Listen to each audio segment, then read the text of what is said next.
What happens to lift as the airfoil angle of attack increases? Here is a symmetric NACA 0012 airfoil.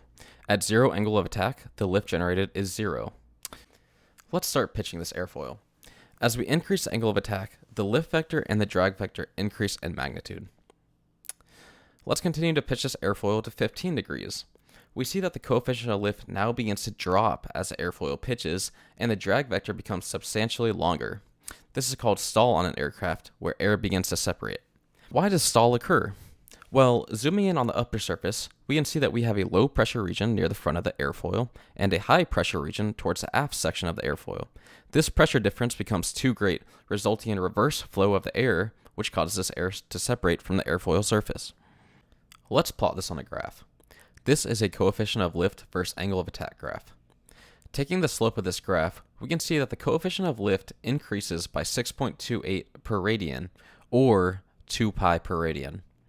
Around 15 degrees, we lose lift, showing that stall has occurred.